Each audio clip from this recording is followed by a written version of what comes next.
47 million people uninsured and underinsured. Yes, we're going to take your AR-15, your AK-47. We're not going to allow it to be used against. But you didn't answer the question.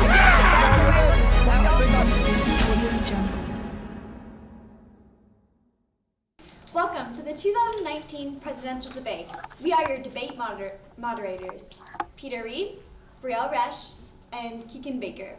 Today we will be hearing from our Democratic candidate, Brady Francisco, Republican candidate, Cami Scantlin, and third-party candidate, Mohammed Jafar. We'll start with the first question, which will go to Brady. How will you deal with healthcare and its affordability? Regarding healthcare, I plan to reinstate the Affordable Health Care Act in America to make healthcare more affordable for those impoverished who are more likely to be bankrupted by the cost of healthcare and just the general cost of well-being in America. Okay, same question to Cami. Regarding healthcare, I don't want to compromise the quality of healthcare for its cost. That's why I believe it's best that healthcare is privatized. Where it's socialized, like places in the UK, people wait for months for treatment for conditions that are considered non-fatal. They are also kept from the newest medical technologies and given kind of second-rate care. Of course, a $0 copay is fantastic, but only if you make it through your breast cancer or your Crohn's or whatever may be afflicting you. So I think that privatized healthcare is the best way to keep the majority of Americans healthy. Next question to Mohammed. Okay, so I believe that healthcare is a universal thing that everyone should have. You know, most people in America can't afford the prices that we put on healthcare now. So what we must do is we must increase taxes just a little bit so that the more people we have, the more healthcare and the easier it is to get it. Thank you. Yes, of course. And moving on to our second question. How do you plan on helping veterans in order for them to have a more successful life after serving? And Cami, you can start this one. I believe that veterans can have extended work opportunities through the military. I believe military funding is of utmost importance because we do have the role of police power in the world, and I think that we need to encourage people to serve by giving them rewards when they get out. It is of the utmost importance to American safety that we have a vast military, so I believe military spending, and especially spending on veteran job opportunities after they get out, is of critical importance. And Mohammed? Yes, can you please repeat the question? Yes, of course. How do you plan on helping veterans in order for them to have a more successful life after serving? Okay, well, first things first, we must start off by saying that I definitely support the veterans, and I think that the United States military, being one of the best, should have great support for the veterans of the country. Now, my plan on bringing the veterans more support is, first of all, free healthcare, right? Because everybody needs healthcare, especially the veterans who come back from war after they've served the country. After that, I plan to bring many more programs to the veterans who can come back and reinstate their not normal, but a new and better life here, back home. Thank you. And Mr. Francisco? Although I do support military spending, I think the best way to provide a better life after veterans and their time serving for America, I think the best way to provide that is with social programs rather than military spending, which is more likely to go to foreign intervention and arms for the military rather than the people and the veterans who need the opportunities after they serve. But Mohammed, do you really think that people are willing to pay extra taxes just for free healthcare? Well, see, people are not willing to pay taxes. Excuse me. Okay, please continue. Okay. I mean, at the end of the day, Brady, would anybody really like to pay taxes? No. But, you know, the people who have the money should be able to, you know, give a little bit away to see those, their neighbors, not their neighbors, but their fellow citizens strive to be, you know, healthy and alive.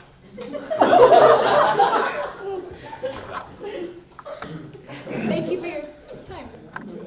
Moving on to our third question for Mr. Jafar. With the importance of national and economic security, what are your policies on illegal immigration? Well, that is a very good question there, Mr. Baker. So, one more time. Could you just repeat that? With the importance of national and economic security, what are your policies on illegal immigration? So, illegal immigration is a very profound topic, and you know, I myself being an immigrant, it definitely brings in a topic that hits home. So, I think that immigrants do have a place in America. It is the country of immigrants, after all. But illegal immigrants is not where America should be. Take it away, Brady. Can you repeat the question, please? With the importance of national and economic security, what are your policies on illegal immigration?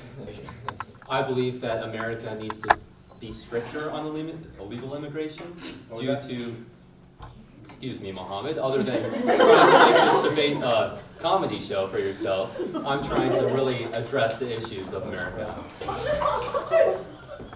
As I continue, I know. Thank you, Kimmy. As I was saying, I think illegal immigrants are bringing in not only more people in diversity, but they're also putting us at risk of certain violence and crime. Okay. So, I am a big fan of legal immigration. My problem with illegal immigration is you have to know who's here, driving cars, owning guns, and partaking in public services such as education. It's a matter of law and order and being able to budget for our country. It's a matter of our sovereignty. So I think that the best thing to do is to encourage legal immigration by cutting down on the delays of outdated paperwork and also streamlining how they process files and the steps required. The United States has dealt with the decline in education. This question goes to Brady. What do you believe are the sources of the decline in our education system, and what steps will you take to changing it? I think, first off, the decline in our education was caused by the initiation of No Child Left Behind. I feel like the only way to fix that is to instate a better developed curriculum across nationwide schools, promoting quality of education rather than the quantity of students that are successful. I believe that the curriculum should be adaptive to the different learning styles that students need to comprehend in order to learn the information. I also believe that regarding education, teacher wages should be increased, as well as school hours should be pushed back to increase the more successful rate of teachers as a whole and the living style of those teachers, as well as the decrease in mental health rates, the decrease in mental illness rates in student populations on public campuses due to stress and early start times for students in public schools. Thank you. Cammy, same question. So he actually made a decent point with the No Child Left Behind.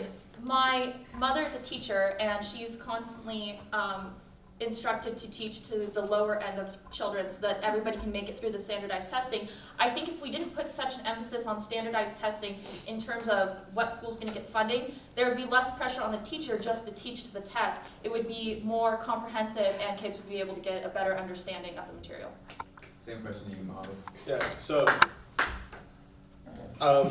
I think that one problem we are not addressing with the quality of our education is the problem of sleep. Of course, I know that many of you students here do not get enough sleep, and that's a really big problem because you don't get enough sleep, your brain doesn't think as well. So I think that we need to, to push back the start of our school times, and sometimes, make sure that the young people of America get enough sleep and make sure that they get the proper education so that they can learn much better. Thank you. And on to our next question. Ms. Gantling, you will be answering this one first. Should there be a limit to the Social Security given to the retired and elderly people? I believe that it should be properly vetted based on need and not create such a wide net of people that we think qualify for such services. I think by having a little bit more extensive research on who's qualifying, we would know where our money's going as opposed to kind of throwing money out there and hoping that it hits the right recipients. Thank you. Mr. Jafar? Yes, I mean, I think that the question here wasn't exactly asked properly. Of course, there must be a limit on everything because, I mean, you can't just give money away. Of course, you know, America does have a very good economy at the moment, but you can't just give money away. So yes, there must be a limit. There must be a limit to everything. The right question is, what is the limit and how much are we willing to give to the people who need that? Would you mind answering that then? Answering what? The limit. The limit is to people who need enough. It depends. We have to bring in more workers and figure out how much people need to be able to survive. Not survive, but rather live well with the money that we're able to give them. Mr. Francisco? Now, Mohammed, you did reference how you wanted to provide health Medicare for all. Yes. Wouldn't there be a limit on that Medicare under your newly profound philosophy of limiting things in America? Yes, as I had just said previously 2 minutes ago, we must have limits on everything. Although I do propose Medicare, that does not mean free money and free healthcare for everybody. Or it means free healthcare for everybody. It doesn't mean an unlimited amount of healthcare. Of course, we must limit everything, but everybody should be able to get enough so that they are living well. Mr. Francisco. I don't think I'm allowed to respond to that. I respond to the question. I do believe that there should be a limit put on who's able to accept social services, especially in the elderly, due to some people having enough wealth to pay for as much health care as they need and as much social programs and aid they need to get. But there are many people in the nation that are impoverished and need the health care and social services in their old age. Thank you. Our next question for Mr. Jafar.